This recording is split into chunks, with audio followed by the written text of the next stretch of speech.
মানে পাটে তো শিখেছিলাম তার পেটগুলো ওটা পাটে কাম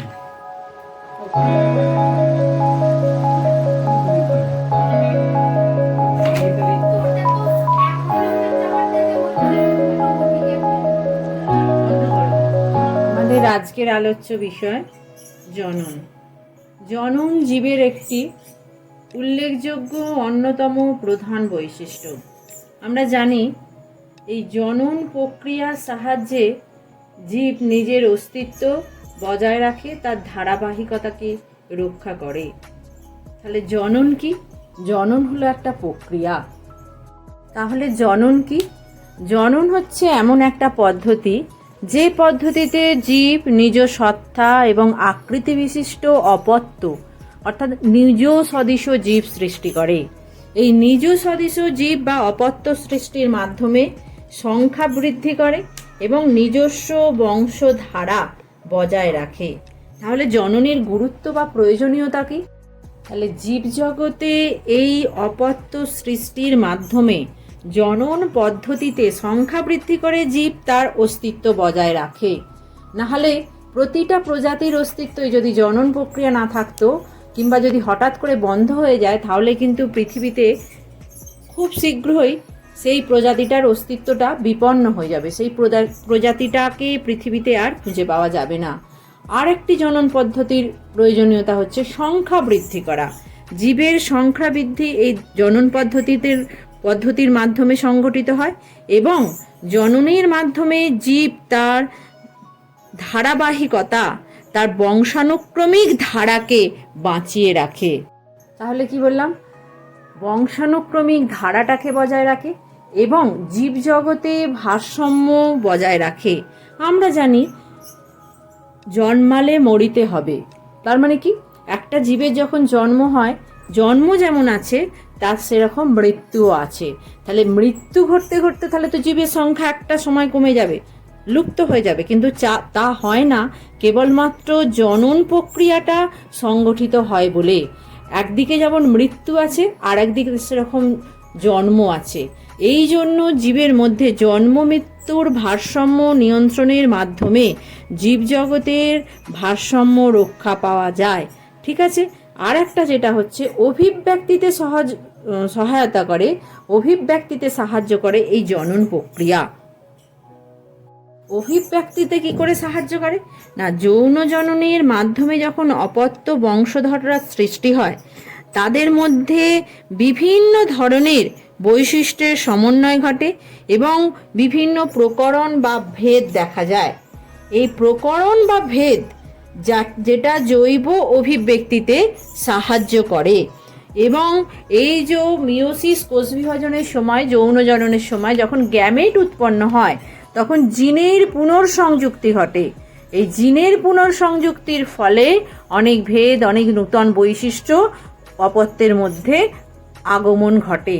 এই নূতন বৈশিষ্ট্যের আগমনের ফলে এটা থেকে আস্তে আস্তে অভিব্যক্তির পথটা সুগম হয় এবং এই যৌন জনন স্পেশালি সেটা হচ্ছে পরিব্যক্তি বা মিউটেশনে সাহায্য করে। আমরা জানি যে জিনের হঠাৎ করে স্থায়ী কোনো পরিবর্তনকে বলা হয় মিউটেশন। এই যৌন জননের সময় বংশগত বা জেনেটিক যে পদার্থ, বংশগতি যে পদার্থ, সেই পদার্থটা মিউটেশন ঘটে। ডিএনএর মধ্যে মিউটেশন ঘটে। সেই মিউটেশনের ফলে নূতন প্রজাতির ধারাবাহিক পরিবর্তনের ফলে নূতন প্রজাতির উৎপত্তি ঘটে। বোঝা গেল? মিউটেশনেও সাহায্য করে হচ্ছে জনন এবং বিভিন্ন ধরনের সংকর জীব তৈরি করতে পারি আমরা এই জনন প্রক্রিয়ায়। এবং খাদ্য উৎপাদনের উন্নতি সাধন যে করা, সেই খাদ্য উৎপাদনের উন্নতি সাধন জনন প্রক্রিয়ার সাহায্যে করা হয়। কি বললাম? পরিব্যক্তির উদ্ভব ঘটে যৌন জনন প্রক্রিয়া এবং নূতন প্রজাতির সৃষ্টিতে সাহায্য করে। খাদ্য উৎপাদনের উন্নতি সাধনে সাহায্য করে জনন প্রক্রিয়া। তাহলে জনন প্রক্রিয়ার গুরুত্ব বা প্রয়োজনীয়তা কি? অস্তিত্ব বজায় রাখতে সাহায্য করে, সংখ্যা বৃদ্ধি করে জীবের, ধারাবাহিকতা বজায় রাখে, বংশানুক্রমিক যে ধারা সেটা জীবের বজায় থাকে এই জনন প্রক্রিয়ায়, জীবজগতে ভারসাম্য বজায় থাকে, অভিব্যক্তিতে সহায়তা করে, পরিব্যক্তির উদ্ভব ঘটে যৌন জনন প্রক্রিয়ায়, নূতন প্রজাতি সৃষ্টিতে সাহায্য করে এবং খাদ্য উৎপাদনের উন্নতি ঘটাতে আমরা বিভিন্ন সংকরায়ন পদ্ধতি মানে কৃত্রিম যৌন জনন পদ্ধতিকে আমরা কাজে লাগাই। সেটাও কিন্তু জনন পদ্ধতি, সেটাও একটা কৃত্রিম জনন পদ্ধতি। তার সাহায্যে খাদ্য উৎপাদনের হার আমরা বাড়াতে পারি, ফসলের গুণমান উন্নতি করতে পারি, যেটা থেকে আমাদের খাদ্য সংকটের মোকাবিলা করতে পারি এই জনন প্রক্রিয়ার সাহায্য নিয়েই। এরপর যদিও আমরা জনন প্রক্রিয়া করছি, তবু কিন্তু আমাদের জীবনকাল কাকে বলে সেটা জানতে হবে। জীবের জন্মের পর থেকে স্বাভাবিক মৃত্যুর পূর্ব পর্যন্ত যে সময়, সেই সময়টাকে বলা হচ্ছে জীবনকাল। এই জীবনকালের কোন সময়টাতে জনন প্রক্রিয়াটা সংঘটিত হয় সেটাও আমাদের জানতে হবে। যে জন্মের সময় থেকে পর থেকে মৃত্যুর ঠিক আগের মুহূর্ত পর্যন্ত এই যে সময়, এটাই হচ্ছে জীবনকাল। এই জীবের জীবনকালটাকে আমরা মোটামুটি প্রধান 4টে দশায় ভাগ করতে পারি। দেখো, জন্মের পরের যে দশাটা, সেই দশাটাকে আমরা বলছি তরুণ দশা। এই সময়টা হচ্ছে কোষ বিভাজন প্রচুর হারে ঘটতে থাকে এবং খুব দ্রুত কোষ বিভাজন ঘটে, এবং এই দশার শেষে জনন অঙ্গগুলোর পরিণতি লাভ করে। এই দশা, তরুণ দশার শেষ সময়টাতে জনন অঙ্গগুলোর পরিণতি লাভ করে।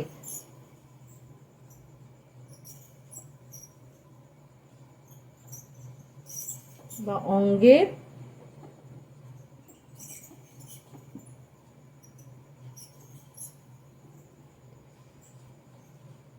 পরিণতি লাভ করে। বোঝা গেল? এর পরের যে দশাটা আছে সেটা হচ্ছে পরিণত দশা। এই পরিণত দশাতেও কোষ বিভাজনের হারটা তরুণ অবস্থায় যতটা কোষ বিভাজিত হয়েছে, পরিণত দশায় কোষ বিভাজনের হারটা কমে যায়। এই সময়টা হচ্ছে জনন অঙ্গগুলো পরিণতি লাভ করলো, এই সময়টা হচ্ছে জনন কালের সময়। এই সময়টা কি? প্রজনন কাল। এই সময়টাই হচ্ছে জীবের প্রজনন কাল আমি বলতে পারি। এই সময়টাই জীব জনন কার্যে লিপ্ত হয় প্রধানত। এই পরিণত দশা, এই পরিণত দশার পরে যে বয়ঃপ্রাপ্তি বা বার্ধক্য দশা শুরু হয়, এই সময়ে কিন্তু কোষ বিভাজন প্রক্রিয়া প্রায় বন্ধ হয়ে যায়। এখানে অপচিতিমূলক ক্রিয়ার হার উপচিতিমূলক ক্রিয়ার হারের থেকে বেশি হয়। প্রজনন ক্ষমতা হ্রাস প্রায় অথবা প্রজনন ক্ষমতা নষ্ট হয়ে যায় অনেক জীবের ক্ষেত্রে এই সময়টায়। এই সময়টায় রোগ প্রতিরোধ ক্ষমতাটাও কমে যায়। এই সময়ের পরের যে দশা, এই সময় সেই দশাটা হচ্ছে মৃত্যু।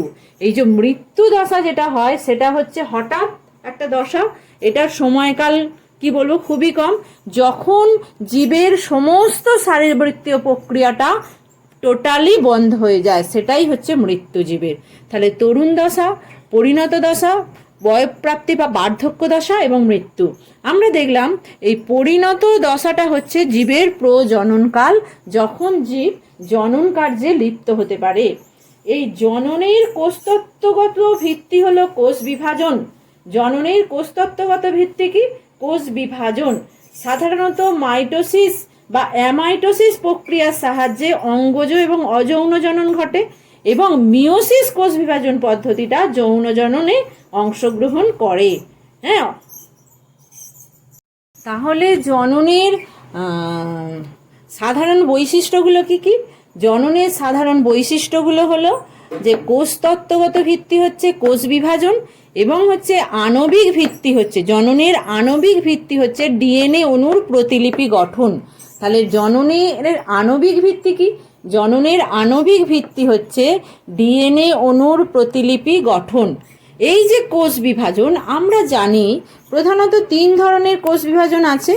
একটি হচ্ছে অ্যামাইটোসিস কোষ বিভাজন, যেটি প্রচুর সরল কোষ বিভাজন। তারপর হচ্ছে মাইটোসিস কোষ বিভাজন এবং মিওসিস কোষ বিভাজন। দেখা গেছে অ্যামাইটোসিস কোষ বিভাজন এবং মাইটোসিস কোষ বিভাজন প্রধানত অঙ্গজ জনন এবং অযৌন জননে অংশগ্রহণ করে। নিম্ন শ্রেণীর প্রাণীরা অথবা বলতে পারি নিম্ন শ্রেণীর জীব এই অ্যামাইটোসিস প্রক্রিয়ায় জনন সম্পন্ন করে, এবং মিওসিস কোষ বিভাজনটা সেটা উন্নত যৌন জনন যখন সম্পন্ন হয় তখন মিওসিস কোষ বিভাজনটা অংশগ্রহণ করে। তাহলে জননের সাধারণ যে বৈশিষ্ট্য, সেই বৈশিষ্ট্যগুলো দেখলাম। এবং আমরা জানি যে অযৌন জনন এই অযৌন জননে কোনো গ্যামেট উৎপন্ন হয় না। এটা কি হয়? এটা হচ্ছে রেণু উৎপাদন, রেণু উৎপাদন বা দেহকোষ বিভাজন, দেহকোষ বিভাজনের মাধ্যমে সংগঠিত হয়। তাহলে অযৌন জননটা রেণু উৎপাদন বা দেহকোষ বিভাজনের মাধ্যমে সংগঠিত হয়, যেখানে যৌন জননে কি তৈরি হয়? গ্যামেট উৎপন্ন হয়, গ্যামেট বা জনন কোষ।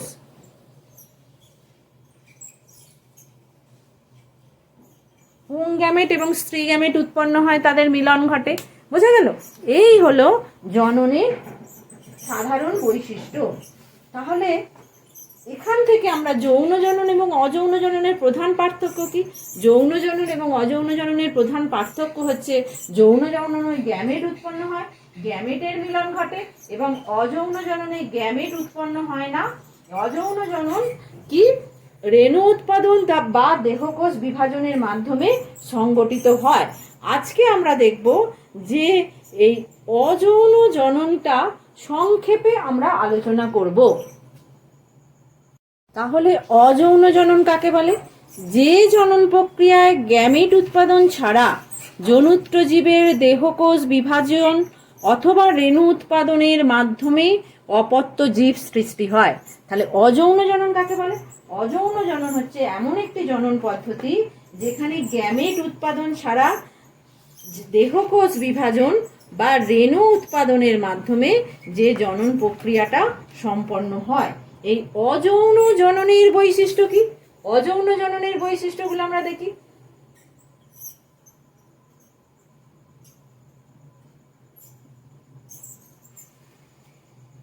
আমরা অযৌন জননের বৈশিষ্ট্যগুলো দেখি।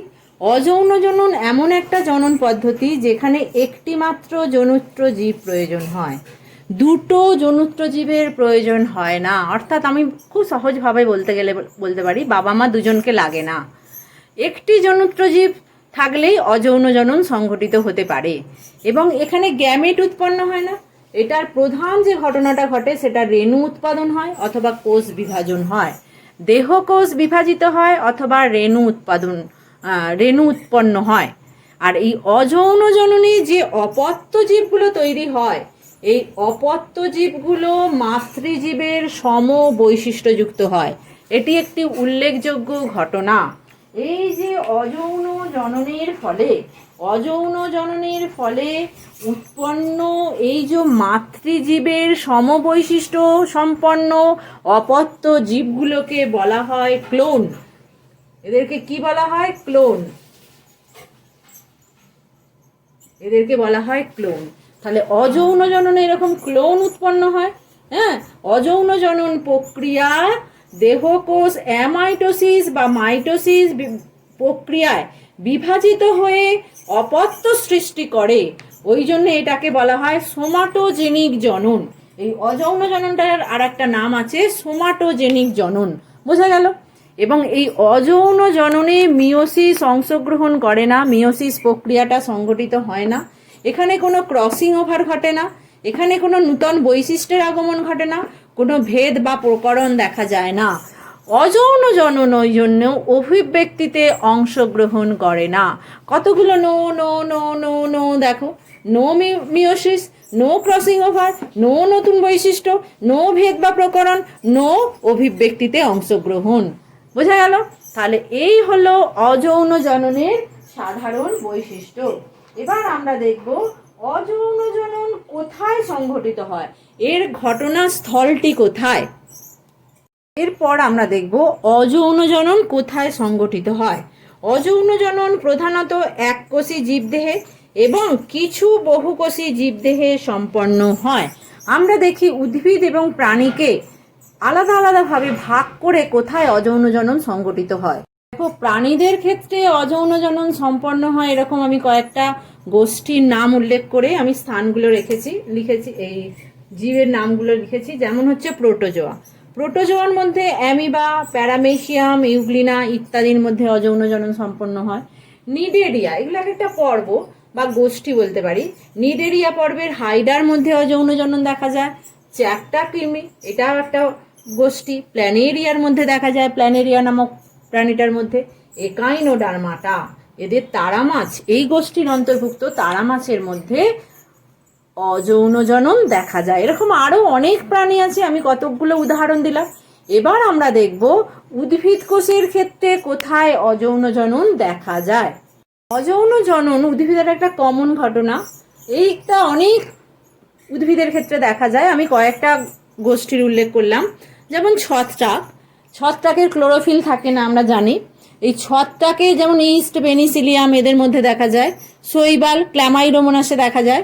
মস হচ্ছে ফিউনেরিয়ার মধ্যে দেখা যায়। ফার্ন হচ্ছে ডায়াপটেরিসের মধ্যে দেখা যায়। সপুষ্পক উদ্ভিদের মধ্যে কচুরিপানা, আলু, আখ, আদা, ডালিয়া, এই অনেক উদ্ভিদের মধ্যে এরকম দেখা যায় অযৌন জনন পদ্ধতিটি। এরপরে আমরা দেখব কয়েক ধরনের অযৌন জনন পদ্ধতির উল্লেখ করব এবং কাদের মধ্যে দেখা যায়, কিভাবে সেই পদ্ধতিগুলো সংগঠিত হয় সেগুলো খুব সংক্ষেপে আলোচনা করব এই ভিডিওটায়। এবং ছোট ছোট করে বিভিন্ন প্রাণীর অযৌন জনন আলোচনা করব, একদম ছোট্ট ছোট্ট করে।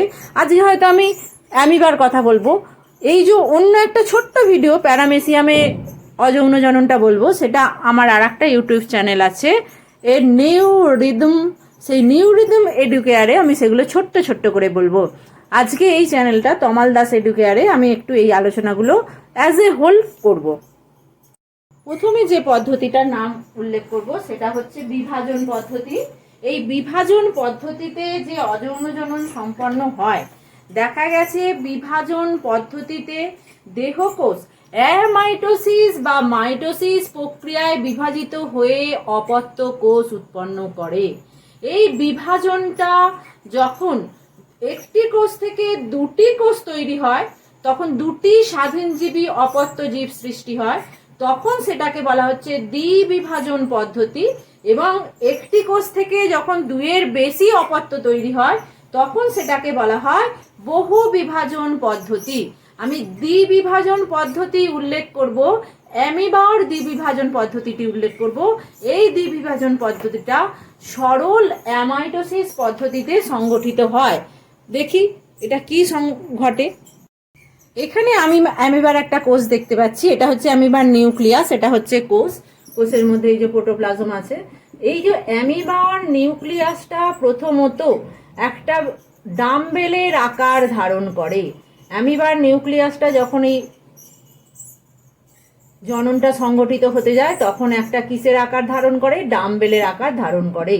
এই যে ডাম্বেলের আকার ধারণ করলো, মধ্যিখানটা, নিউক্লিয়াসের মধ্যিখানটা একটা সংকীর্ণ স্থান তৈরি হয়। এবং এই অ্যামাইটোসিস পদ্ধতিতে দেখা যায় এই নিউক্লিয়াসটা যখন ডাম্বেলের আকার ধারণ করে, কোষটাও তখন ওই মাঝ বরাবর একটা কোষের মধ্যে, সাইটোপ্লাজমের মধ্যে একটা সংকোচন দেখা যায়। ঠিক আছে, এর পরে স্টেজে দেখা যায় নিউক্লিয়াসটা প্রায় বিভাজিত হয়ে দুটি অপত্য নিউক্লিয়াস তৈরি করেছে। এবং ওই মাঝ বরাবর সাইটোপ্লাজমটা সংকুচিত হয়ে গেছে, প্রায় সংকুচিত হয়ে সেটাও প্রায় দুটো ভাগে বিভক্ত হবার দিকে এগিয়ে যাচ্ছে।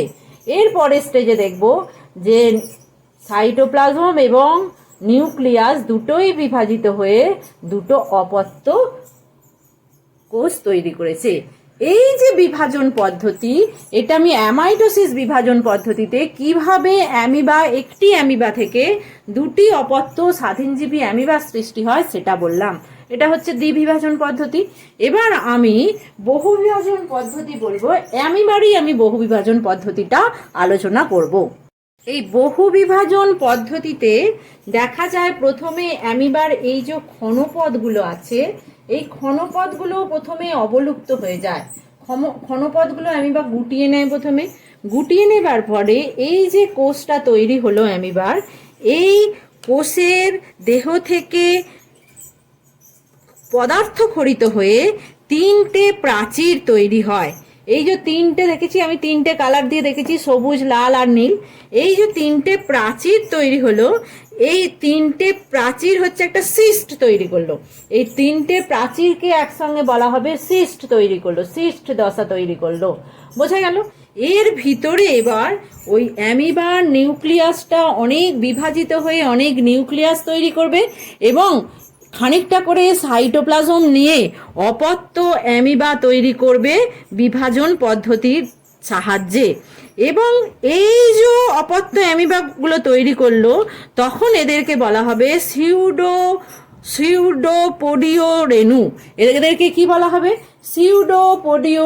এই যে সিউডোপোডিও রেণুগুলো তৈরি হলো, এই সিউডোপোডিও রেণুগুলো অনুকূল পরিবেশে এই যে সিস্টটা বিদীর্ণ হয়ে যাবে, অনুকূল পরিবেশে সিস্ট বিদীর্ণ হয়ে গিয়ে এই সমস্ত অপত্য অ্যামিবাগুলো বেরিয়ে চলে আসবে। তাহলে দেখা যাচ্ছে একটা কোষ থেকে কতগুলো বহুবিভাজন পদ্ধতিতে কতগুলো অপত্য তৈরি হলো। বহুবিভাজন পদ্ধতি, দেখো পদ্ধতিটার একবার। অ্যামিবা ছাড়া অনেকেই বহুবিভাজন পদ্ধতিতে বংশ বিস্তার করে। যেমন আমরা জানি প্লাজমোডিয়াম ভাইভক্স ম্যালেরিয়া রোগ ছড়ায়। এই প্লাজমোডিয়ামের একটা দশা হচ্ছে সাইজন্ট দশা। এই সাইজন্ট দশায় সাইজন্টের নিউক্লিয়াসটা বারবার বিভাজিত হয়ে মেরোজয়েড গঠন করে। এই যে প্রক্রিয়া, সাইজন্টের নিউক্লিয়াস বারবার বিভাজিত হয়ে মেরোজয়েড গঠন করলো, এটাকে বলা হয় সাইজোগনি। এই মেরোজয়েডগুলো সাইজন্ট থেকে বেরিয়ে এসে আমাদের রক্তে মিশবে, তখন আমাদের টেম্পারেচার অ্যারাইজ করে জ্বর আসবে কাঁপুনি দিয়ে। এটা প্লাজমোডিয়াম ভাইভক্স যে ম্যালেরিয়া তৈরি করে, সেই ম্যালেরিয়ার জীবনচক্রে এই দেখা যায় বহুবিভাজন পদ্ধতিটি। এটা স্ত্রী অ্যানোফিলিস মশার দ্বারা এই রোগটা ছড়িয়ে পড়ে মানুষের মধ্যে। বোঝা গেল? এরপরে যে পদ্ধতিটি উল্লেখ করব সেটা হচ্ছে বার্ডিং পদ্ধতি বা কোরকোদ্গম পদ্ধতি। জনুত্র দেহ থেকে উৎপন্ন কোরক বা বার্ড থেকে বংশবিস্তারকে কোরকোদ্গম বা বার্ডিং বলা হয়। এটা যেমন আমি উল্লেখ করব যার কথা, সেটা হচ্ছে ইস্ট হচ্ছে এককোষী ইউক্যারিওটিক ছত্রাক। এই ইস্ট কিভাবে কোরকোদ্গম পদ্ধতিতে বংশবিস্তার করে সেটা দেখাবো, এবং হাইডা কি করে কোরকোদ্গম পদ্ধতিতে বংশবিস্তার করে সেটা আমরা আলোচনা করব। এই ইস্টের কি হয়, কোরকোদ্গম যখন হবে তখন যেখান থেকে কোরক তৈরি হবে সেখানকার কোষপ্রাচীরটা পাতলা হয়ে যাবে। সেই অঞ্চলের কোষপ্রাচীর পাতলা এবং নরম হয়ে যায়, এবং এই অঞ্চলের প্রোটোপ্লাজম প্রবেশ করে একটা স্ফীত অংশ তৈরি করে কোরকের আকৃতি ধারণ করে। এই অঞ্চলের প্রোটোপ্লাজমটা কি হবে, পাতলা হয়ে গিয়ে প্রোটোপ্লাজমটা একটা স্ফীত অংশ তৈরি করবে। তারপরে কি হবে, এইখানে দেখা যাবে এই যে নিউক্লিয়াসটা বিভাজিত হয়ে দুটো নিউক্লিয়াস তৈরি করবে। একটা নিউক্লিয়াস কোরকে প্রবেশ করবে, এবং কোরকে প্রবেশ করার ফলে তারপরে এই কোরকটা মাতৃদেহে, বার্ডের মতো মাতৃদেহে খানিকটা সময় ধরে ওটা অ্যাটাচ থাকবে, সংলগ্ন থাকবে। তারপরে আস্তে করে এই কোরকটা কি হবে, মাতৃদেহ থেকে বিচ্ছিন্ন হয়ে যাবে। মাতৃদেহ থেকে বিচ্ছিন্ন হয়ে গিয়ে সম্পূর্ণ অপত্য একটা জীব সৃষ্টি করবে। এই হলো কোরকোদ্গম পদ্ধতি। যেখান থেকে কোরকটা উৎপন্ন হয়েছিল সেখানে সেই স্থানটাতে, যেখানটাতে ওটা সংলগ্ন ছিল, সেখানে একটা স্কার বা ক্ষত দেখা যায়। এই ক্ষতটাকে বলা হয় জন্মক্ষত। এটাকে কি বলা হয়, জন্মক্ষত দেখা যায়। বোঝা গেল? এটা হচ্ছে একটা কোরকোদ্গম পদ্ধতি, এটা হচ্ছে ইস্টের কোরকোদ্গম পদ্ধতি। ঠিক সেই রকম হাইড্রারও কোরকোদ্গম পদ্ধতিতে বংশবিস্তার করতে হাইড্রাকে দেখা যায়। দেহের প্রান্তের দিকে কোষ বিভাজন পদ্ধতিতে একটি উপবৃদ্ধি দেখা যায়, এবং উপবৃদ্ধিটা ধীরে ধীরে কোরকের আকার ধারণ করে, উপবৃদ্ধিটা ধীরে ধীরে কোরকের আকার ধারণ করে, এবং দেখা যায় পরে তার মধ্যে মুখ তৈরি হয় এবং কোর্শিকা তৈরি হয়। মুখ এবং কোর্শিকা তৈরি হওয়ার পরে আস্তে আস্তে এই কোরকটা কি হয়, মাতৃদেহ থেকে বিচ্ছিন্ন হয়ে যায়। মাতৃদেহ থেকে বিচ্ছিন্ন হয়ে গিয়ে এটা একটা সম্পূর্ণ স্বাধীন জীবে পরিণত হয়।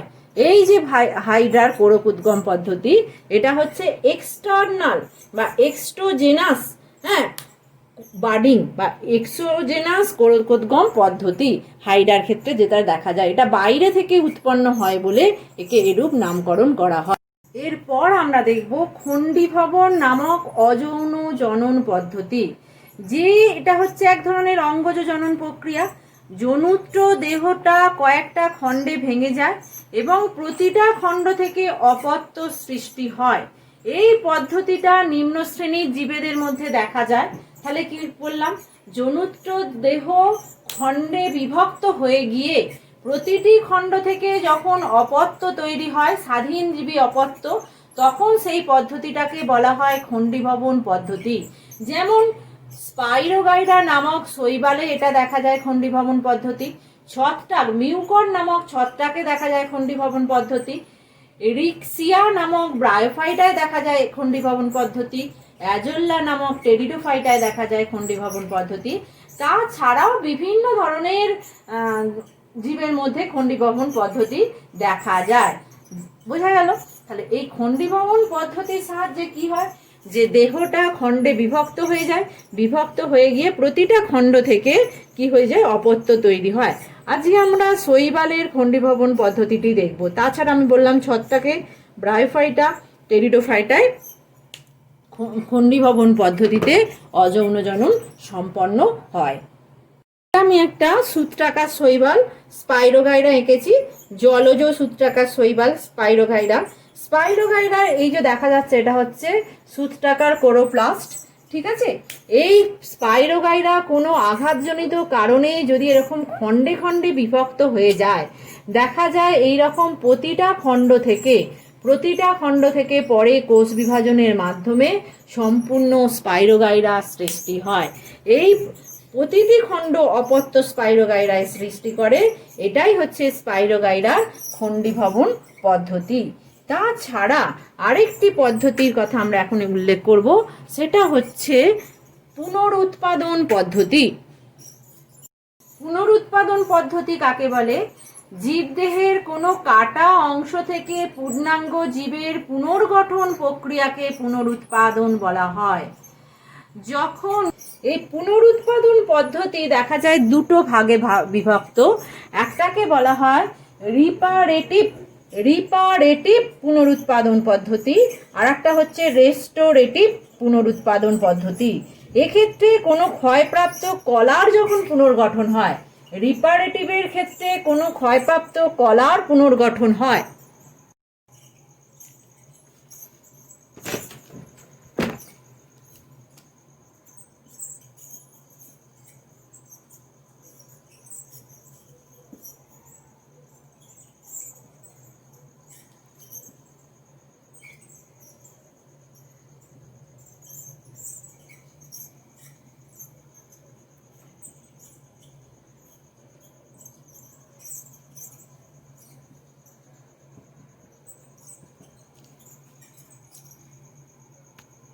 তাহলে পুনরুৎপাদন পদ্ধতিটি কার কার দেখা যায়? অ্যামিবা দেখা যায়, স্পঞ্জের দেখা যায়, হাইড্রার দেখা যায়, প্ল্যানেরিয়ার দেখা যায়, এবং কেঁচোরও দেখো পুনরুৎপাদন পদ্ধতি দেখা যায়। এই প্ল্যানেরিয়ার ক্ষেত্রে দেখা যায়, প্ল্যানেরিয়ার দেহটি কতকগুলো খণ্ডে বিভক্ত হবার পর প্রতিটি খণ্ড থেকে অপত্য প্ল্যানেরিয়ার সৃষ্টি হয়। দেখা যাক কিভাবে হয়। এখানে দেখা যাচ্ছে প্ল্যানেরিয়ার দেহগুলো 4টে খণ্ডে বিভক্ত হয়ে গেছে, 1 2 3 4। এই যে 1 2 3 4, দেখো 4টে খণ্ড থেকেই প্রত্যেকটা থেকেই অপত্য পূর্ণাঙ্গ প্ল্যানেরিয়ার সৃষ্টি হয়েছে। এটাই হচ্ছে প্ল্যানেরিয়ার পুনরুৎপাদন পদ্ধতি। এর পরের যে পদ্ধতির কথা আমরা উল্লেখ করব অযৌন জননের, সেটা হচ্ছে রেণু উৎপাদন।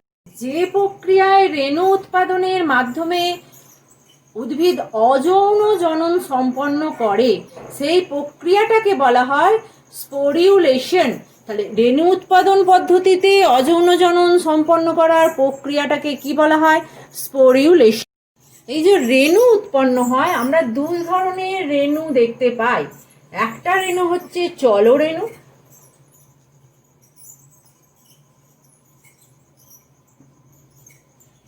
আর অপর রেণুকে আমরা বলি অচল রেণু।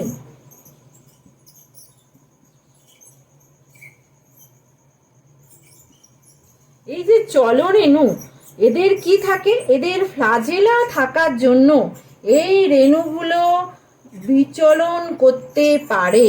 যে রেণুগুলোর মধ্যে এরকম ফ্লাজেলা আছে তাদেরকে বলা হয় চলরেণু। যেমন ধরো আমি একটা রেণু এঁকেছি, এই যে রেণুতে ফ্লাজেলা আছে এটা হচ্ছে চলরেণু, এই রেণুতে দেখো কোনো ধরনের ফ্লাজেলা নেই, এটা হচ্ছে অচল রেণু। বোঝা গেল? এই যে ফ্লাজেলাগুলো যদি মসৃণ হয় তখন সেই ফ্লাজেলাগুলোকে বলা হয়, মসৃণ ফ্লাজেলাগুলোকে বলা হয় হুইপলেস ফ্লাজেলা। এটা দেখো মসৃণ ফ্লাজেলা, এটাকে বলা হয় হুইপলেস ফ্লাজেলা।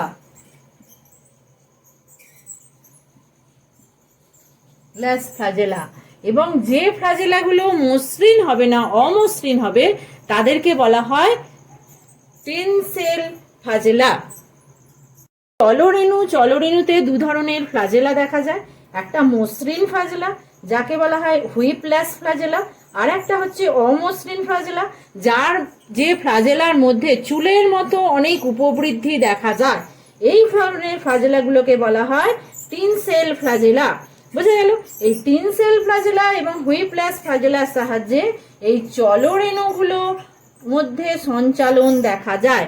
যেমন চলরেণু দেখা যায় এরকম একজনের উদাহরণ আমরা বলতে পারি ক্ল্যামাইডোমোনাস। ক্ল্যামাইডোমোনাসের মধ্যে চলরেণু দেখা যায়। এরপরে আমরা দেখব অচল রেণু। এই অচল বা ফ্লাজেলা প্রবণ রেণুকে অচল রেণু বলা হয় এবং অচল রেণু বিভিন্ন প্রকারের হতে পারে। আমি একটা উদাহরণ দিলাম কনিডিয়া অচল রেণু। পেনিসিলিয়ামের কনিডিয়া অচল রেণু দেখা যায়। যে পেনিসিলিয়ামের, এটা কি কার দেখা যায়? পেনিসিলিয়াম। আচ্ছা এখানেই লিখি।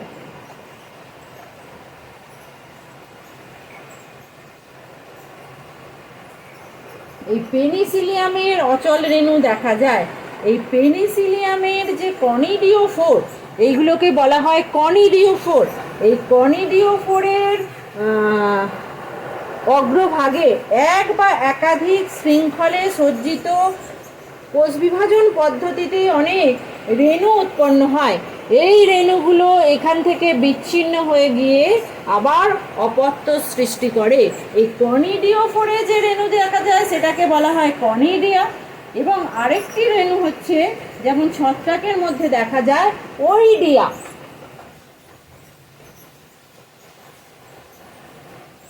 ওইডিয়াও হচ্ছে আরেকটি অচল রেণু। ছত্রাকের অনুসূত্রের অগ্রভাগ বারবার বিভাজিত হয়ে গোলাকার বা আয়তকার যে কোষগুলো তৈরি করে সেগুলোই হচ্ছে রেণু।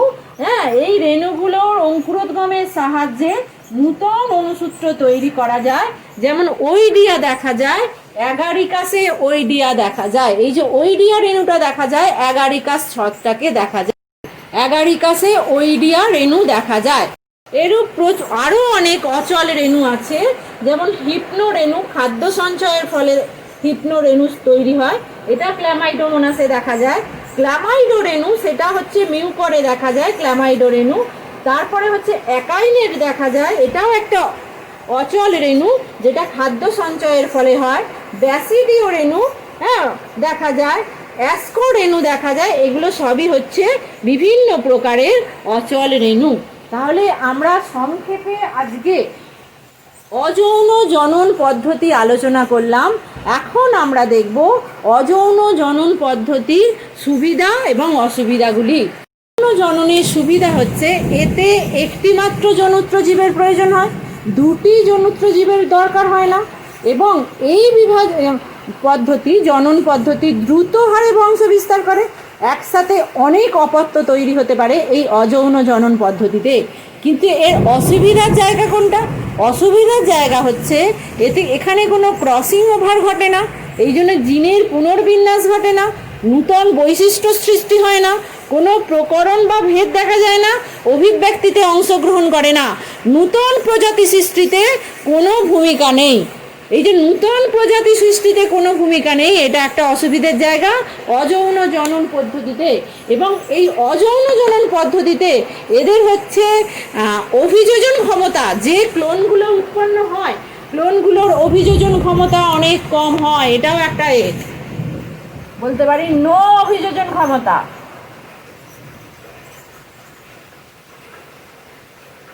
অভিযোজন ক্ষমতা থাকে না এবং নতুন প্রজাতিতে কোনো ভূমিকা এরা পালন করে না। তাহলে আজকে আমরা দেখো সংক্ষেপে অযৌন